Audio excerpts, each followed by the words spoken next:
అసత్యంలో ఉంటే ఆ ఫలము ఎలా వస్తుంది?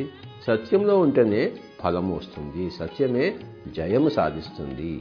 ఎక్కడ ఎవరి పనులైనా కూడాను నిష్ఫలమయ్యామనుకోండి, అది అప్పుడు ఏమిటి తెలుసుకోవాల్సిన సత్యం ఏంటంటే, మనం అసత్యంలో అంతవరకు జీవిస్తున్నామని అనే సత్యం మనం తెలుసుకోవాలి. ఎందుకంటే సత్యము జయాన్ని సాధిస్తుంది. అక్కడ అపజయం వచ్చిందంటే మనము ఇక్కడ సత్యంలో లేము అన్నమాట.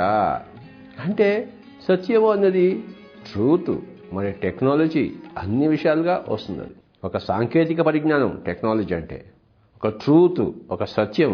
సాంకేతిక పరిజ్ఞానం లేకపోయినా, అంటే ఆ భూమి యొక్క మనకి విశేషాలు తెలియకపోయినా, ఏ సమయంలో ఏ పైరు వేయాలి, అది ఎంత దూరంలో ఉండాలి, మరి దానికి మనం సస్యరక్షణ ఎలా చేసుకోవాలి, మరి లేకపోతే దాంతో మనం ఎలా ఆ పంటతో మనం మాట్లాడాలి, ఇవన్నీ ఎందులో మనకి ఆ లోపం ఉన్నా, జ్ఞానంలో లోపం ఉన్నా, ఆ విజ్ఞానంలో లోపం ఉన్నా ఆ పంట అక్కడ రాదు.